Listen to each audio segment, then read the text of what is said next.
d'être présent. Pour ceux qui ne me connaissent pas, donc moi je suis Mona Deltay, chargée de projet au sein de l'association Rupture. Ce que je vous propose, c'est d'écouter Charles Barrault, le président de Rupture, nous faire un petit mot rapide pour remettre le contexte de Rupture et du sujet du jour, les coopérations en zone d'activité. Et puis ensuite, on enchaînera sur le programme. Merci Mona, bonjour à tout le monde. Donc le sujet il est assez simple cet après-midi, on va parler de la zone économique et d'une façon très générale, comment on travaille dans la zone et comment on y va, comment on s'en sert tout simplement. Et on va parler évidemment de cette fameuse terre où a priori on vit tous. Alors peut-être qu'un jour on vivra ailleurs, mais aujourd'hui on vit ici. Donc tout ce qu'on fait au quotidien dans Rupture et tout ce qu'on fait au quotidien dans différentes activités pro et perso vise à améliorer cet écosystème qui est totalement fermée et qui est une planète, comme vous le savez, magique, parce que c'est la seule que l'on connaisse à ce jour, qui a mis un système en place depuis des millions d'années. Et cette équation, on a réussi, en tant qu'humain, je ne sais pas si ça va marcher tout l'après-midi, on a réussi en tant qu'humain à dérégler cette fameuse équation. Alors on est super méga intelligent, a priori, on sait faire plein de choses, donc on est tellement intelligent qu'on a réussi à dérégler cette équation qui est quand même faramineuse en termes de complexité. Une fois qu'on a dit ça, on n'a rien dit. Donc soit on continue à se mettre une petite tête dans le sable, en se disant que tout va bien. On a sauté de l'avion, on n'a pas de parachute, et pour l'instant on plane, donc tout est parfait. Soit on prend notre responsabilité sans se flageller et dire qu'il y a des méchants, des machins. On regarde plutôt en avant plutôt de regarder en arrière et on se dit on prend le sujet à bras le corps et nous en tant qu'acteurs économiques, acteurs de terrain, de territoire, dans l'éducation, etc. On essaye d'avancer. Mais ce sujet est tellement faramineux que moi je me suis dit il y a 6 ans avec d'autres chefs d'entreprise qu'il fallait essayer d'en faire un truc. Et l'acteur de terrain qui est le chef d'entreprise, des machins on en gère tous les jours, quoi, des gros, des petits machins, mais en tous les cas on essaye de faire ce qu'on peut et on a toute une équipe autour de nous. Qu'elle soit en interne, qu'elle soit en externe, des parties prenantes, des fournisseurs, des clients, etc., etc. Donc on a les moyens de faire avancer concrètement les choses, sans attendre qu'un expert ou qu'un parti politique ou qu'une collectivité ou qu'une loi passe. Donc l'idée c'est d'anticiper et de se dire de garder un cran d'avance et de transformer cet enjeu qui n'est pas toujours très fun, qui peut être chiant, n'ayons pas peur des mots, qui peut nous dépasser, parce que quoi faire de la fonte des neiges au Groenland, bon, pas évident vu de la Roche-sur-Yon. Donc c'est découper cet enjeu en enjeu de territoire et d'avancer concrètement. Et de se dire que ça va bien se passer, mais qu'il faut y aller. Donc on sort la tête du sable et on avance. Donc Rupture est née de ça. Donc je vais aller assez vite de ce que fait Rupture. Donc on a différentes actions, on a différentes valeurs, je ne vais pas les décrire. La valeur, c'est l'humilité face à tout cet enjeu. Et la deuxième valeur, c'est de bosser ensemble, concrètement, sur de l'action concrète. Et ça, vous allez voir ça après, tout après-midi. On a différents chantiers sur plein de sujets. Du modèle économique en passant... Hop là, non, c'est pas les chantiers. Non, je me suis planté, pardon. Je vais trop vite. Ça, ce sont les fondements Rupture. On a établi Rupture sur 9 fondements. On a écrit ça il y a 3 ans, je crois. Modéliser tout ce qu'on a fait avant. Donc on est bien assis, on sait ce qu'on fait, on a la tête dans les nuages parce qu'il faut rêver, il faut avoir envie, il ne faut pas se faire mal, mais on a les pieds bien par terre, donc on avance concrètement. On a différentes actions, on a un label, on travaille sur des chantiers, on travaille dans le monde éducatif, donc on a une action de transmission auprès des jeunes générations qui est très très importante chez nous. On a différents chantiers. Voilà, qui part de la base d'une activité d'entreprise, donc l'activité, le modèle économique, jusqu'à je fais quoi de mes déchets, comment j'emballe mes pièces, j'achète quoi, je m'utilise comment, je fais quoi du 2050 où j'aurai pas forcément de terre pour agrandir mon activité, etc., etc. Oui, c'est très vaste. Et le sujet justement de la zone économique dont on va discuter après cristallise tout ça. Voilà, ce petit écosystème, que ce soit une grande zone économique ou une toute petite, cristallise en fait tous ses besoins en termes de mutualisation, en termes d'agrandissement, en termes de flux, de mobilité, comment mes salariés viennent, comment j'anime tous les salariés, comment je fais en sorte qu'ils aiment rester dans cette zone économique, pourquoi pas qu'ils puissent déjeuner le midi, etc., etc. ça cristallise énormément de choses, on passe beaucoup de temps au travail, et donc il y a une jonction avec la vie privée. Comment je me déplace. Donc ça cristallise en fait tout ce qu'on peut faire chez Rupture. Je relaisse la parole à Mona. Merci Charles. On va avoir un premier temps, donc ici dans l'amphithéâtre, maintenant de prise de hauteur avec une table ronde. Et puis ensuite, on fera un zoom sur le territoire avec des focus sur des cas concrets de coopération en zone d'activité qui se déroulent sur ce territoire en Vendée. Et puis on reviendra ici pour faire un petit moment de conclusion. Je vous propose d'accueillir du coup les intervenants pour la table ronde. Donc Jean-Luc Dauté qui est notre co-animateur de cet atelier, qui est le co-gérant du coup de l'entreprise virtuelle. On va accueillir aussi Emmanuel Nicolo, le délégué général de Baobab. Pierre Lavoie, qui est animateur de l'association IEPAD du parc d'activités du Bois-Fleuri-la Chevrolière, et Jean-François Vallès, le directeur associé et cofondateur de Synopter. Ce que je propose, c'est que nos trois intervenants, grands témoins, se présentent. Ils choisissent ou pas de s'appuyer sur les mots-clés qui sont derrière pour présenter un peu pourquoi ils sont là, qui ils sont, et quelle est leur légitimité pour parler à tout ce beau monde. Bonjour à tous, je suis Emmanuel Nicolo, donc de l'association Baobab, qui est une association située à Saint-Nazaire. Et effectivement, cette association est là pour raison d'être, d'engager des coopérations à l'échelle d'un territoire, des expériences qu'on appelle des écosystèmes coopératifs territorialisés. Et à l'origine, c'est fait pour... c'est une initiative citoyenne, cette association, et l'objectif, c'est de se préoccuper de la résilience de notre territoire. J'accroche plein de mots, là, c'est pas mal. Ouais. Et parce que le territoire de Saint-Nazaire, c'est un territoire très industrialisé. C'est d'ailleurs le secteur dans lequel j'ai évolué pendant plus de 20 ans. J'étais directeur d'exploitation dans le secteur semi-industriel et industriel. Et à quelques citoyens, on s'est posé la question comment on pouvait venir participer à des transformations qui nous semblent nécessaires et des transformations qui doivent toucher les activités économiques, les activités humaines. Super, merci. Pierre ? Donc moi c'est Pierre Lavoie, je suis chargé de mission RSE pour Armor Group, une entreprise de Nantes. Dans mon activité, j'ai une part qui est de l'animation d'un collectif qui a été créé en 2011 qui regroupe tous les entrepreneurs d'un parc d'activités sur lequel on est installé au sud de Nantes, sur la commune de la Chevrolière. J'ai pas choisi de mots qui sont ici, mais je voulais rebondir sur un terme qui a été, une petite phrase qui a été dite tout à l'heure, qui disait seul on va plus vite, mais à plusieurs on va plus loin. De par mon expérience, je sais que seul on va plus vite, à plusieurs on va pas beaucoup plus vite, c'est vrai.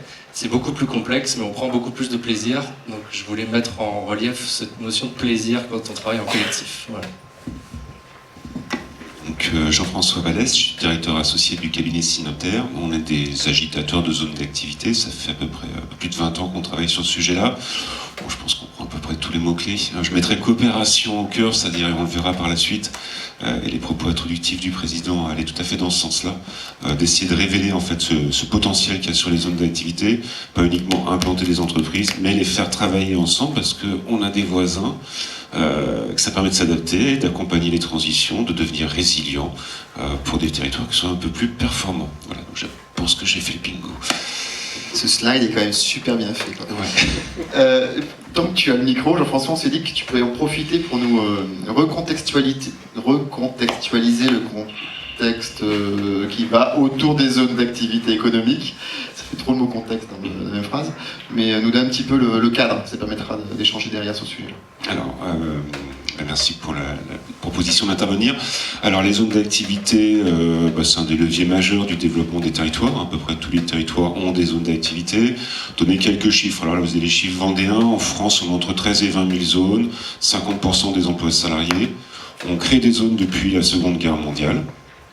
La grande difficulté qu'on a sur les zones d'activité quand on les regarde, c'est qu'on a beaucoup pensé commercialisation. C'est-à-dire qu'on est très fort pour aménager les zones, pour commercialiser de la zone. Par contre, le fonctionnement, on l'a un petit peu oublié.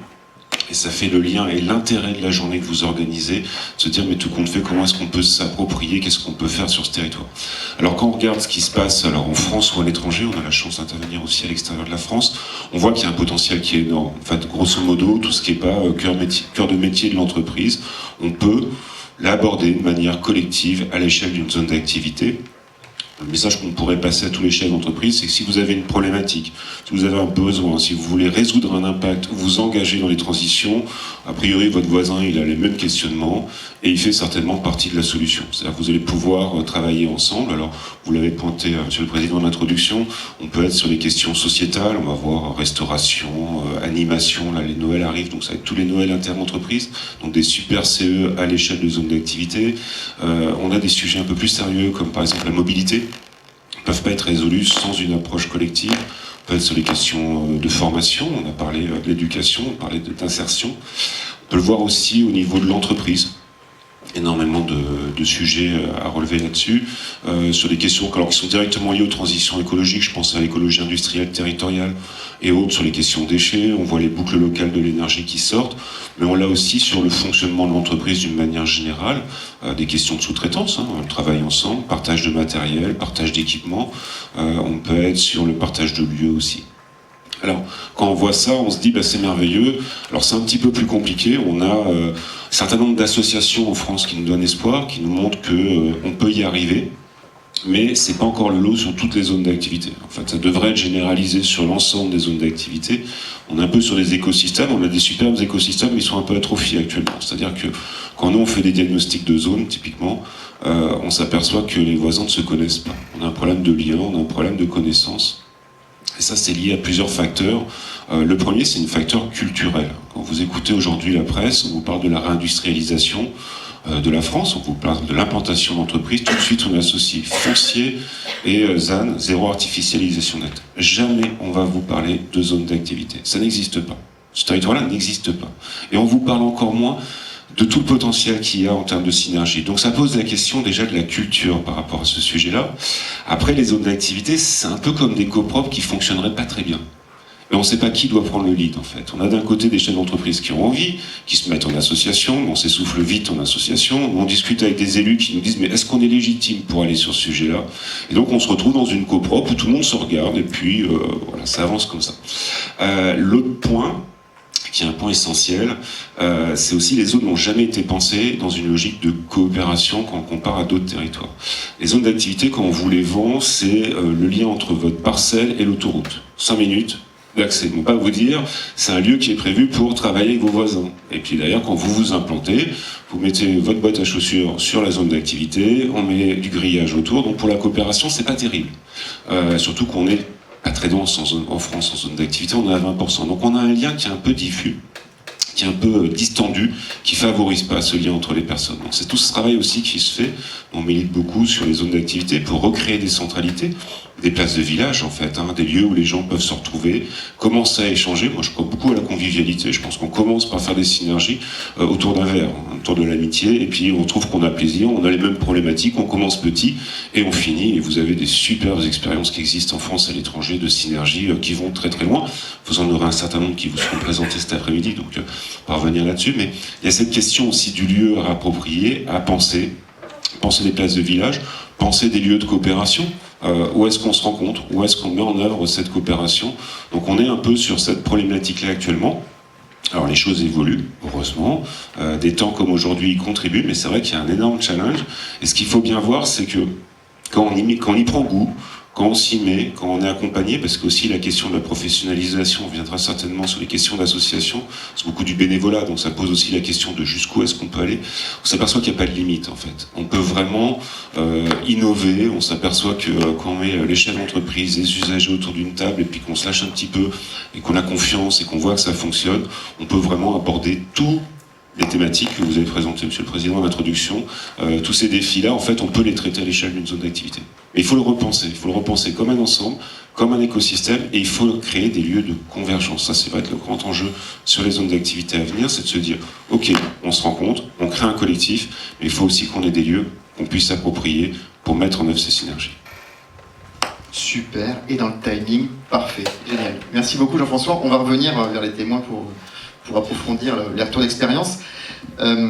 On aurait souhaité, avant de continuer, partager un retour d'expérience d'une publication de 2016 du Collège des transitions énergétiques et sociétales, le programme TESS, programme partenarial TESS, auquel j'ai participé en 2016. Et j'ai quelques bouts de lecture du constat que les sociologues ont fait sur l'observation de 2 zones d'activité qui avaient des réussites à partager, dont une est présente avec la chevrolière, donc Pierre pourra rebondir. Et je trouve que les constats sont intéressants. Après, ils sont peut-être de 2016, mais vous allez voir que ça résonne encore assez juste. L'émergence, donc, citation, l'émergence de ces 2 projets tient principalement à la conjonction de plusieurs facteurs, tels un alignement de planètes, une articulation entre une personne ayant les capacités de leader, une vision, une envie de changement, ainsi qu'un contexte économique favorable. À l'origine des projets, on trouve souvent une personne, et rapidement un groupe restreint de personnes en capacité de mobiliser un ensemble de leviers pour convaincre et fédérer autour de ces projets. L'organisation ou la gouvernance mise en place au départ repose sur un ensemble de modalités où la proximité géographique et où le secteur d'activité génère une certaine confiance envers le voisin, entre guillemets, pour s'associer et passer à l'action. Un intérêt de coopérer émerge alors, intérêt fondé sur des objectifs et des valeurs partagées. Deuxième petite citation de même public. Dans ces parcs d'activité, donc il faut se mettre à la place de sociologues qui ont regardé ce qui a marché. Dans ces parcs d'activité, l'intérêt initial semble avant tout économique, tourné vers une gestion collective de problématiques individuelles, et avec la recherche de la rentabilité et de la viabilité des projets. Ce n'est que dans un second temps que l'envie de faire ensemble ouvre sur d'autres enjeux. 2 points, créer du lien social, réintroduire de l'humanité dans la relation, vivre ensemble sur son territoire. J'en ai encore 2 ou 3 parce que je trouve ça chouette. Mais les initiateurs de ces projets ont su faire preuve de pédagogie et de diplomatie et au-delà s'entourer de compétences internes ou externes pour faire vivre le projet. Les porteurs de projets soulignent également l'importance de prendre en compte la puissance publique dès le départ, de ne pas l'oublier et de s'interroger sur le rôle qu'elle aura à jouer ou pas dans son projet. Pour les 2 projets observés, la collectivité a eu au démarrage un rôle de facilitateur, un soutien financier pour réaliser une étude juridique pour l'un et un appel à un tiers pour animer le collectif pour l'autre. L'adhésion et l'envie de poursuivre ensemble la dynamique sont permises à la fois par un système d'organisation souple et ouvert avec le moins de contraintes possibles et par des modes de coopération au sein de ces collectifs qui reposent sur une confiance réciproque et sur la convivialité. Et je terminerai avec une dernière phrase qui je trouve super chouette. Au final, le collectif éveille la conscience d'une liberté et d'un potentiel d'agir. Il permet alors de ne plus attendre la puissance publique pour faire. Bon, il y a plein d'autres trucs dans ce rapport, je vous ai lu que des petits morceaux, mais peut-être qu'il y a des éléments qui sont inspirants. Alors, je vais donner la parole à Pierre, qui était un objet d'étude, en l'occurrence, sur le cadre de TESS. Pas toi en tant que personne, bien sûr. Encore que du boulot. Pourquoi Armor? Quel intérêt le chef d'entreprise d'Armor peut avoir à engager de l'énergie, de l'argent, des ressources humaines sur un projet de zone d'activité? Alors, je pense qu'à l'origine, c'était pas très clair ce qu'on pouvait en retirer. Il faut se replacer dans le contexte. On est en 2008, on s'est installé 2 ans avant sur ce parc d'activité et on est en pleine réflexion sur notre programme développement durable. Et il y a un point de ce programme qu'on ne sait pas trop comment traiter, c'est la question de l'intégration territoriale. Et donc on a beaucoup réfléchi, quand je dis beaucoup réfléchi, finalement quelques minutes. On s'est regardé, on s'est dit, si en tant que particulier, on s'installait dans un nouveau quartier, qu'est-ce qu'on ferait? Quelle est la première chose que l'on ferait? Et rapidement, on s'est dit, on prendrait l'apéro ensemble. Ou on inviterait tout le monde à venir manger pour un barbecue. Et on s'est dit, pourquoi pas le faire sur le parc d'activité? Donc on a pris nos petites jambes, on a fait le tour des parcs d'activité, c'était pas toujours facile d'avoir accès aux dirigeants, mais on a fini par y arriver, aidé par cela d'un dirigeant d'une entreprise du parc qui était en charge de l'économie et élu de la Chevrolière, donc qui a pu nous donner plus facilement accès aux autres chefs d'entreprise. Et donc on a organisé un pot, l'occasion pour tous de se présenter, de parler des difficultés qu'ils rencontrent, de l'activité qu'ils ont actuellement. Et tout le monde a trouvé ça super chouette. Alors je ne sais pas si c'est parce que sur ce parc d'activité, il n'y a que des chefs d'entreprise sympas. J'en doute, j'imagine que ce n'était pas une pure chance. Ça n'empêche que tout le monde s'est dit qu'il faudrait qu'on le refasse régulièrement. Et on s'est dit, mais pourquoi pas allier l'agréable à l'utile. On a fait un peu différemment pour commencer à parler des sujets que l'on pourrait traiter en collectif. Et donc la fois d'après, tout bonnement, on a fait ce qu'on pourrait appeler un brainstorming. Chacun a évoqué les sujets qu'il avait à traiter, sachant qu'on a des structures très différentes, que c'est un parc d'activités des années 80, donc c'est pas un nouveau parc d'activités. Et on s'est mis d'accord sur des premiers chantiers qu'on traiterait en collectif. Alors, je mentirais si je disais que tout le monde avait mis des ressources dès le début, clairement pas. Et ça, c'est un point essentiel. Il faut construire avec ceux qui sont les plus motivés au départ, un premier petit cœur d'assaut, et c'est souvent comme ça que ça se passe dans les assauts, hein. Il y a un petit cœur qui fait bouger tout le reste. Et on a traité donc, dans un premier temps les déchets, et ça rejoint ce qu'on disait tout à l'heure, c'est que la porte d'entrée qui semble idéale pour travailler sur des projets collectifs comme ça, c'est l'aspect économique. Donc il se trouve que quand on traite les déchets, on a l'aspect économique, l'aspect juridique, comment on répond à la légalité, et puis un aspect environnemental qui est évident. Mais finalement, l'aspect économique, ça parle à tout le monde. Et donc on a traité le ramassage des déchets en mode collectif, en faisant un appel d'offres commun à toutes les entreprises. Pourquoi je dis que c'est intéressant économiquement? Parce que quand on négocie avec un volume de déchets beaucoup plus important, on obtient des tarifs plus intéressants. Quand un camion se déplace pour collecter pour tout le monde, ça limite clairement les coûts.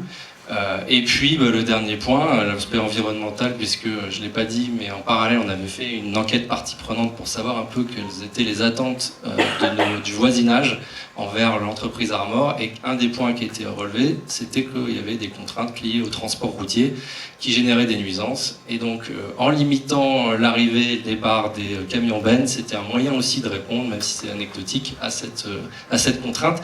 Donc tout de suite on a vu que ça répondait à beaucoup de choses et que ça touchait toutes les entreprises et tout le monde s'y retrouvait. Et ça n'a fait que du coup donner envie aux autres de poursuivre. On a traité derrière la problématique de l'énergie, la problématique des déplacements. Et on a fini, l'année dernière, on finissait un projet sur la biodiversité, on en engage un nouveau sur la question climatique. Donc tu dis qu'au départ c'est l'envie, puis un petit peu le côté aléatoire, mais là, avec du recul, il y a quand même bien, si on continue ou si vous continuez, il y a bien un retour sur investissement qui doit exister. Eh bien, exactement. C'est marrant, on a l'impression qu'on a préparé le truc. Et donc j'ai même pris des notes pour ça. Avec du recul, maintenant c'est beaucoup plus clair pour nous ce que l'on en retire et ce pourquoi on poursuit. J'irais même plus loin, c'est qu'on essaie de l'étendre, puisque je vous disais qu'on était un groupe avec des filiales à différents endroits et qu'on est en train de lancer quelque chose donc, dans le bas Chantenay de Nantes. Clairement, la première chose, c'est qu'on a découvert cette capacité d'entraînement qu'on pouvait avoir, cet effet levier pour entraîner des plus petites structures à nous accompagner sur cette question des transitions écologiques.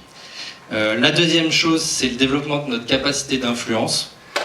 Quand on parle seulement au nom d'Armor ou quand on parle au nom d'une association d'entrepreneurs, ça a beaucoup plus de poids au niveau des collectivités. Et on a par exemple pu faire ajouter des lignes de bus à des horaires différents parce qu'on avait ce poids plus important.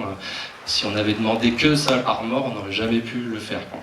Le deuxième point, c'est la capacité de résilience, puisque l'entraide, et tu l'as évoqué, la capacité d'aller voir à côté, on a un équipement en panne, une membre du personnel, on peut aller taper à côté pour avoir de l'aide. Et ça, mine de rien, ça nous a beaucoup aidé, notamment pendant le Covid, quand on avait des difficultés à s'approvisionner de certains matériaux ou certaines EPI. L'autre chose, c'est l'amélioration de l'image de l'entreprise sur le territoire. Parce que je ne l'ai pas précisé, mais l'idée dans notre collectif, c'est d'avoir une représentation des entreprises bien entendu, mais aussi des collectivités et des associations. On s'est associé, on a fait participer des associations de protection de la nature du territoire, donc la LPO, le CPIE, le club CPN Chevrolière, qui nous aident et qui ont appris à travailler avec nous, comme nous on a appris aussi à travailler avec eux, et qui a beaucoup détendu les relations, à tel point qu'aujourd'hui on fait énormément de choses en collectif avec eux et que c'est beaucoup plus simple d'avoir des relations apaisées. L'efficacité des relations avec les collectivités, maintenant qu'on a appris à travailler ensemble, qu'on se fait confiance, c'est beaucoup plus simple, on passe beaucoup moins de temps à échanger sur les sujets, c'est beaucoup plus efficace. Ça, on s'en rend compte à chaque modification du parc d'activité. Tout de suite, il y a quelque chose qui existe, un processus de prise de décision qui est beaucoup plus rapide que par le passé. Et puis, l'économie, je l'ai dit tout à l'heure, on a mutualisé énormément de services qui a permis à beaucoup de faire des économies, et notamment aux plus petites structures qui n'avaient souvent pas les moyens de traiter la question autour des transitions écologiques, des diagnostics énergie, des diagnostics déchets, la question des mobilités. Donc ça a beaucoup aidé de pouvoir mutualiser. Et le dernier, je l'ai évoqué en introduction, c'est le plaisir de faire en collectif. On traite des sujets qui sont pas évidents. Vous l'avez dit aussi, Monsieur le Président, au départ, c'est des sujets qui peuvent porter à être un peu la tête sous l'eau. Et le fait de le faire en collectif, ça permet de porter cette charge à plusieurs et on prend beaucoup plus de plaisir à le faire collectivement. Et je pense que c'est un moteur qu'il ne faut pas sous-estimer là-dedans. On a tous besoin de travailler sur cette question de la transition. Si on le fait seul, vite on s'épuise et en plus on a tendance à se mettre la tête dans le sac. En le faisant à plusieurs, on a une capacité à durer dans le temps qu'on n'aurait pas si on le faisait seul. Voilà. Merci Pierre. On reviendra vers toi tout à l'heure, notamment pour parler des moyens, du leadership, tout ça, il y a des sujets intéressants qu'on n'a pas approfondis, mais on va faire tout un petit peu le micro. Je proposerais bien, Emmanuel, de nous dire un petit peu pourquoi une association, un collectif citoyen s'intéresse à ce sujet-là. Et quelle est votre vision en fait de la coopération plutôt en zone d'activité? Alors, pourquoi une association? Parce que c'était effectivement un petit groupe de citoyens, donc c'est déjà assez facile d'exister. Et puis, parce que en fait, on cherche à développer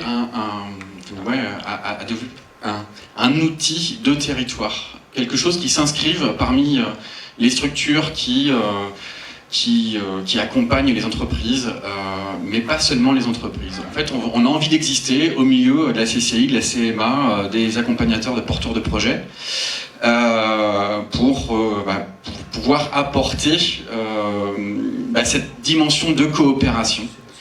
Parce qu'effectivement, c'est pas un truc. La coopération, c'est pas un truc qui se décrète, c'est un truc qui se construit. Donc voilà, on était plusieurs citoyens avec des expériences issues de milieux assez variés, avec la conviction qu'on pouvait tenter de croiser ces différents milieux. Baobab, ça s'adresse à la fois aux entreprises, aux collectivités, aux associations, aux porteurs de projets. Vas-y, alors après ce qui serait intéressant c'est de voir par rapport à votre vécu, à ton vécu, quels sont est-ce que d'abord ça sert vraiment à la transition écologique ou pas, et qu'est-ce que vous en faites vous concrètement de cette coopération en zone d'activité? Alors, le parti pris de Baobab, c'est de se dire qu'on est sur un territoire dont l'économie est florissante depuis pas mal d'années. Industrie navale, aéronautique, raffinage, coquéfaction. Mais le truc, c'est que c'est des choses qui sont très en appui sur les énergies fossiles, donc potentiellement devant se remettre en cause de manière assez importante. On est entré dans un monde fluctuant, ça aura échappé à personne, hein. On peut faire la somme de crise climatique, énergétique, épuisement de ressources, effondrement de la biodiversité, etc. Donc penser le développement d'un territoire et de ses activités économiques dans une logique de spécialisation, et ce qui est le cas sur le territoire de Saint-Nazaire, où effectivement on va chercher à être le meilleur possible dans son domaine, c'est pas forcément participer à la robustesse du territoire. C'est-à-dire que cette robustesse du territoire, elle va se jouer, nous c'est le parti pris qu'on a pris, c'est de chercher à développer des activités qui embarquent plein d'enjeux différents. D'où la nécessité de coopérer. Par exemple, ce qu'on a engagé, alors je veux préciser, on n'a pas un recul de 20 ans derrière nous, je parle du haut de ma petite expérience qui date de 2 ans, en gros.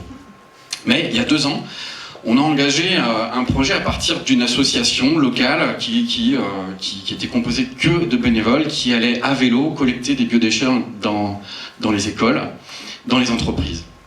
On a trouvé ce projet assez chouette, c'est de la mobilité douce au service de la réduction de déchets pour une alimentation durable dans une logique d'économie circulaire, parce que ces biodéchets sont transformés en compost et distribués aux agriculteurs bio et locaux, c'est assez chouette. Mais ça fait bosser personne. Économiquement, ça... Voilà. Donc on s'est intéressé à cette initiative et on a mobilisé différents acteurs locaux en veillant à ce que ce soit des acteurs hétérogènes, qu'il y ait un peu de tout, des acteurs publics, des acteurs privés, des gros, des petits. Et on s'est inquiété de savoir quel type d'acteurs pouvait venir et en fait on a cherché à mettre en lien des acteurs en proximité avec les enjeux, mobilité douce, réduction de déchets, alimentation durable, économie circulaire, il y a plein d'acteurs qui sont en place sur notre territoire sur ces sujets-là. Le fait de les réunir le temps d'une matinée, chacun a compris qu'en fait l'initiative de cette association, elle est chouette, il faut la soutenir, voir si elle se développe et qu'on renforce son impact, ça va m'être utile. Ils ont compris qu'ils commençaient à partager les enjeux. Et à partir de cette matinée de travail, certains ont souhaité aller plus loin. Et donc, Baobab a pris son rôle d'accompagner ce petit collectif et aujourd'hui on en est à une association de bénévoles qui aujourd'hui emploie 3 salariés et on s'apprête à implanter une base de mobilité douce à l'entrée de la ville de Saint-Nazaire qui intègre une ressourcerie végétale. Autrement dit, ce métier de cyclo-logistique qui collecte des biodéchets est en mesure de livrer des colis. Donc c'est une base de mobilité qui contiendra du moins un lieu de stockage de colis qui seront livrés dans le centre-ville de Saint-Nazaire. Au retour, on va collecter les biodéchets dans les écoles, les entreprises, les bureaux, etc. On ramène ces biodéchets sur cette base de mobilité douce pour qu'ils soient transformés en compost. Et puis, dans notre petit collectif, il y a une commune qui est embarquée, qui fait partie de l'aventure, qui, elle, va pouvoir bénéficier de ce compost, tout en bénéficiant par la même occasion d'une végéterie sur place, quoi. Et puis, il y a un autre acteur qui est embarqué dans l'aventure, c'est l'association Marie Moreau, qui accompagne des personnes en situation de handicap, et qui développe le métier de mécanicien cycle. Donc sur cette base de mobilité douce, il y aura aussi un atelier de réparation, d'entretien de la flotte de vélos qui sera nécessaire au fonctionnement de tout ça.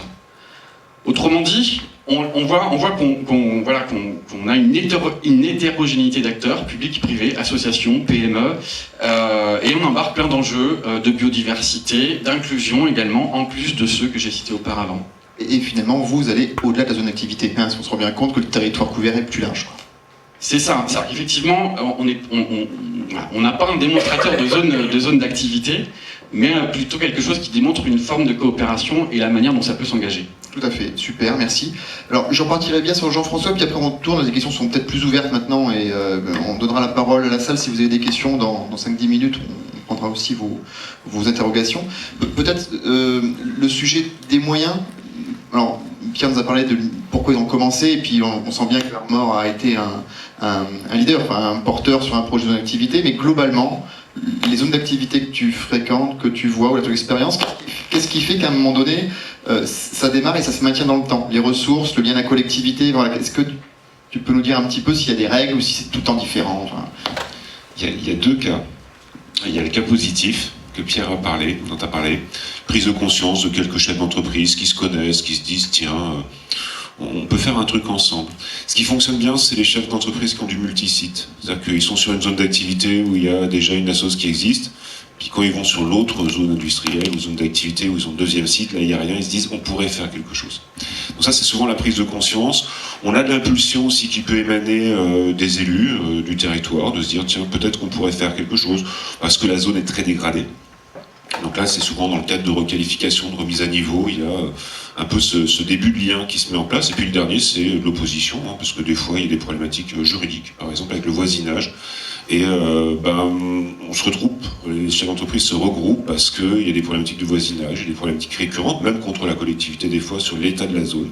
Mais le lien qui est derrière tout ça, c'est le lien du plaisir, c'est ce que disait Pierre. Il y a je crois beaucoup, moi, la solitude du chef d'entreprise sur la zone d'activité. Il est seul, il a toutes ces problématiques à gérer. Alors, il y a des clubs, on en a parlé de quelques-uns, qui existent, mais qui ne sont pas des clubs locaux. C'est pas la petite problématique de mon entreprise. Je connais pas mon voisin, je me sens un peu seul sur ma zone. Et puis, comme c'était pointé, on a des enjeux sociétaux qui sont extraordinaires. Alors, bien sûr, on a parlé tous ceux de la transition écologique, mais si je veux régler la problématique de l'accès à mon entreprise, en termes de mobilité, je ne peux pas le faire tout seul. Donc il y a ça. Il y a d'abord cette question-là du plaisir, de la convivialité, c'est vraiment le leitmotiv. Et puis après, c'est de s'apercevoir que ça fonctionne super bien. Il y a des économies d'échelle, il y a des solutions qui se mettent en œuvre.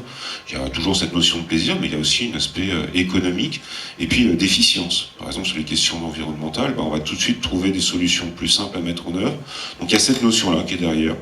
C'est d'abord une question humaine. Je pense que c'est surtout pas une question technique, c'est d'abord une dimension humaine. Donc soit un leader qui apparaît, qui a cette idée-là et qui va le faire avec des voisins, des élus qui ont l'intuition et qui y vont, ou alors, parfois c'est dans l'adversité, mais on arrive de toute façon à la même logique. Et derrière, le message à faire passer, souvent sur ces démarches-là, c'est qu'on va se focaliser sur des trucs hyper techniques. Alors c'est intéressant, mais il faut surtout pas oublier la convivialité. Je crois que c'est vraiment ça qui est important, cette notion de plaisir. Tout comme Pierre le disait, on l'a entre voisins en fait. Et en termes de fonctionnement, est-ce que la collectivité a un rôle à jouer et lequel elle prend le plus souvent? Ça, c'est la poule et l'œuf. Alors, donc, du coup, j'ai une association. Si je veux qu'elle se développe, il faut qu'elle ait des moyens. Moi, je suis un élu, j'aimerais bien l'aider. Mais alors, si je me mets trop à l'intérieur, on va me dire, oui, mais on veut pas de vous. Alors, bon, voilà. On a plusieurs cas. Souvent, il y a une impulsion publique quand même qui peut exister sous différentes formes, d'un soutien qui peut être financier ou logistique, parce qu'à la base, c'est quand même beaucoup de logistique à gérer, des invitations. Enfin, le quotidien de la vie d'une association d'entreprise, c'est il faut faire des invitations, des convocations, des comptes rendus, organiser les trucs et tout ça. Donc des fois, on a de la mise à disposition de personnel. Après, il y a le fonctionnement, une fois que l'association est lancée, il y a les cotisations. Donc les entreprises vont réussir, mais ça reste toujours dans du bénévolat. Ça, c'est certainement le point le plus complexe aujourd'hui, c'est de faire en sorte qu'il y ait une prise de conscience de beaucoup de chefs d'entreprise que les cotisations ne sont pas assez élevées pour aborder des sujets plus complexes qui vont faire un retour sur investissement et que il va falloir peut-être abonder un peu plus l'association pour qu'elle puisse avoir une véritable autonomie en termes de personnes. Après, il y a aussi des chambres de commerce qui aujourd'hui, je tiens à saluer par exemple tout le travail que fait la chambre de commerce de Loire-Atlantique, qui apporte, alors moyennant finance bien sûr, mais apporte ce rôle un peu de soutien de l'association. Donc c'est vrai qu'au début, nous on a régulièrement des débats avec des élus, parce qu'on travaille beaucoup pour les collectivités locales, on se dit comment on va faire. Donc soit c'est subventions, mise à disposition de personnel, pour aider l'association à devenir autonome. Et après, c'est vrai que c'est au chef d'entreprise de savoir s'organiser. Il y a des subventions qui existent sur plein de sujets. L'ADEME apporte des subventions qui peuvent être utilisées sur ces questions-là. Mais c'est aussi de prendre conscience que c'est un outil d'efficacité et de fonctionnement derrière. Il y a vraiment une capacité derrière à générer des économies d'échelle. Donc ça vaut le coup aussi de mettre un peu plus qu'un seul petit billet pour pouvoir avoir du personnel qualifié qui puisse monter aussi derrière des démarches beaucoup plus sérieuses, beaucoup plus structurées. Et là, il y aura un retour sur investissement, comme le disait Pierre. Pierre, du coup, Pierre, sur le volet purement de votre cadre précis à vous, la relation avec la collectivité et aux moyens, comment ça s'est mis en place au départ, comment on a pu justifier, puis maintenant comment ça continue de vivre dans le temps, sur le temps long? Alors ça, c'est un vrai sujet qui n'est pas réglé avec la collectivité. Beaucoup d'entre vous connaissez peut-être le triangle de l'inaction, où chacun s'attend. J'ai eu une discussion qui m'a fait penser à ça il n'y a pas si longtemps que ça, il y a 2 ans maintenant. L'idée, c'était d'essaimer aussi la belle aventure qu'on avait sur le parc d'activités du Bois Fleuri, sur d'autres parcs d'activités de la Comcom. Et donc le président de la Comcom est tout à fait favorable à ça. Il parle beaucoup de notre réussite et il se dit ce serait quand même bien que ça se fasse ailleurs. Du coup, moi je lui dis ce serait bien que ce soit pas forcément Armor qui porte l'animation sur les autres parcs d'activité, parce que c'était pas du bénévolat, j'irai pas jusque là, mais on va dire du mécénat de compétences, même si on fait ça en plus de tout le reste. Et il m'a répondu prouvez-nous que ça fonctionne, et là on mettra de l'argent en public dessus. Donc en gros c'est allez-y vous, et puis si ça marche, on prendra quelqu'un, on va professionnaliser, mais faites-nous la preuve que ça fonctionne. C'est un peu la même histoire que je mettrai des pistes cyclables quand il y aura plus de vélos, et les cyclistes qui disent je me mettrai à faire du vélo quand il y aura plus de pistes cyclables. Donc et à un moment donné, il faut en sortir, et c'est pour ça que dans le cas de nous, on continue à faire ce mécénat, parce que pour toutes les raisons que j'ai citées tout à l'heure. Mais on pense qu'à un moment donné, si on veut que ça se duplique ailleurs et que ça essaime, notamment dans d'autres Comcom, mais peut-être encore plus sur la Comcom sur laquelle on est installé, il faut que la collectivité fasse quelque chose pour animer ces parcs d'activité. Donc voilà où on en est. J'ai pas la réponse. Pour l'instant, en tout cas, on l'a pas. Donc vous avez pris sur vous quand même à un certain moment pour déclencher et faire vivre, quoi. C'est ça, on a pris sur nous et on continue à le faire, mais pour notre parc d'activité, on est très frustré de ne pas pouvoir essaimer ailleurs. Avant que je fasse appel du pied volontairement pour que la première question se prépare dans la tête de celui qui voudrait bien la poser, avant de laisser le micro aux questions de la salle, éventuellement Emmanuel, votre modèle économique du coup, et votre la place de la collectivité ou pas, ou des entreprises du coup, la question peut se poser dans l'autre sens. Alors oui, c'est exactement ce qu'on cherche à développer. Dans les exemples qui étaient affichés juste avant, dans l'un des deux, pardon, bref, peu importe, il y a une PME, il y a une association, il y a une mairie, il y a Baobab bien sûr, bref. L'idée c'est de faire en sorte de développer, de faire solution ensemble, de développer donc un service qui développe des emplois, qui répondent à des besoins de territoire, et qu'à ce titre-là, puisqu'on fait solution ensemble, il faut qu'on se soutienne les uns les autres. S'il y en a un qui tombe, la solution, elle ne fonctionne plus, c'est plus la même.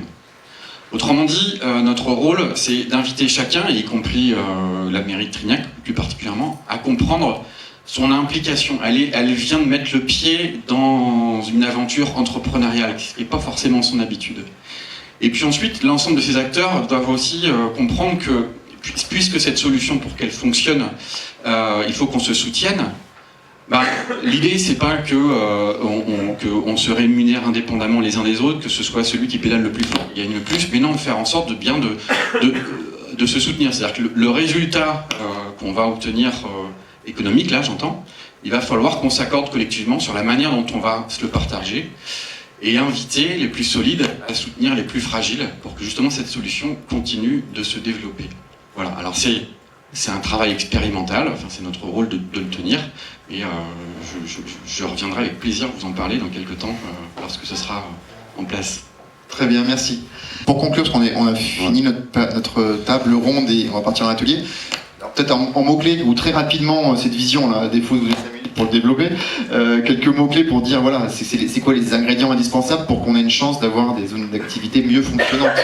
Alors, moi, j'ai un truc super simple, pour moi ça m'arrange, c'est que je fais beaucoup de formations, je leur fais dessiner la zone de demain, donc voilà, donc si vous voulez, la zone de demain, en fonction des développeurs économiques que je forme, j'en ai une quinzaine de dessins, c'est sphérique. Parce que c'est plus simple. Au milieu, vous avez un générateur, c'est tout ce qui est mutualisé, avec un lieu qui est dédié, où on se rencontre et tout, et qui est source pour alimenter toutes ces synergies. Le deuxième élément, il est lié à la question du foncier, parce qu'on n'en a pas parlé sur les zones d'activité. On arrive sur des logiques où on va passer d'une logique un peu de propriété, des logiques d'usage. Donc ça veut dire qu'on a plutôt des bâtiments, on va densifier un petit peu, on va recréer du lien. Donc on a cette approche qui se met en place. Donc on a un peu comme une espèce de super générateur au milieu, et puis des entreprises qui sont autour, et on va un peu changer le fonctionnement de la zone, c'est-à-dire qu'on va l'apaiser. C'est-à-dire qu'au lieu de faire des zones qui sont dédiées uniquement à la voiture et au camion, si on veut faire des synergies et que ça fonctionne, il faut remettre l'humain au cœur de l'aménagement de la zone, donc remettre le piéton. Et puis après, c'est tout ce qu'on a vu sur les synergies, le lien humain et autres. Alors moi, c'est plus de parcs d'activité. Ça se pose la question d'avoir des espaces qui soient dédiés à l'industrie ou aux entreprises, des espaces dédiés à l'habitation, des espaces dédiés au commerce. Moi, j'ai l'impression que c'est une vision du XXe siècle. Alors, je suis peut-être... je sais pas, j'imagine. Je rêve un peu peut-être, mais cela n'empêche que je se pose la question d'avoir ces zones hyper... comment ? Je dis, des maisons à côté d'une usine qui fait du bruit tout 24/24, je suis pas sûre que ce soit possible non plus, quoi. Ouais, bien sûr, alors c'est au cas par cas, mais toutes les entreprises... ouais. Voilà, c'est ça, toutes les autres. Enfin, nous, dans notre zone d'activité, il y a un ébéniste, il y a un garagiste, il y a des entreprises, la nôtre, Armor Group, oui, qu'elle soit pas à côté d'une habitation, je comprends, et c'est pour ça qu'on achète ce qu'il y a autour, pour surtout pas qu'il y ait des habitants qui se mettent autour. Mais ça n'empêche qu'il y a beaucoup d'entreprises qui s'installent sur des parcs d'activité, et Dieu sait si les parcs d'activité se développent partout. De mon point de vue, je vois pas bien l'intérêt qu'elle se mette sur un parc d'activité. Elle s'éloigne des habitations, elle s'éloigne de commerce, elle s'éloigne de la collectivité. Et je me pose la question. Et le deuxième mot qui pour moi est essentiel, c'est la porosité. Je pense qu'il faut ouvrir les parcs d'activité. Pourquoi pas demain, si c'est des parcs d'activité qui sont agréables, est-ce que ça ne serait pas une zone de balade pour les gens qui habitent à proximité ? Parce que la problématique de la sécurité des parcs d'activité, elle est très importante chez nous. Mais pourquoi ça ? Parce qu'il n'y a personne le week-end. Personne. Si vous recréez de la vie sur le parc d'activité les week-ends, les soirs, eh ben forcément ça se sécurise un peu plus. Alors voilà, c'est ma vision. Je sais que ça peut pas être possible partout, mais cela n'empêche que c'est comme ça qu'on l'a imaginé chez nous. Emmanuel, en montant la coulée verte jusqu'au parc d'activité. Je te rejoins avec une petite nuance, c'est l'idée que la zone d'activité demain ne se limite pas au contour de cette zone d'activité, que la coopération pour tenir plusieurs enjeux, et on a compris pourquoi, la complexité de la situation, le monde futur dans lequel on est, répondre à des enjeux de biodiversité, répondre à des enjeux de déchets, ça nécessitera peut-être d'aller chercher un autre acteur qui n'est pas dans cette zone, mais qui sera clé, déterminant pour tenir un rôle.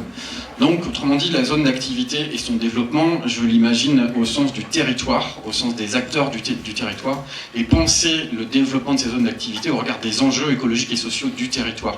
Voilà, c'est mon point de vue. Et puis, l'autre chose que j'ai envie de partager, c'est de dire que les dynamiques, en tout cas, que l'on vit, que l'on accompagne, sont des dynamiques de conduite de trajectoire. On ne fait pas de la conduite de projet. On ne part pas d'un point A pour aller vers un point B.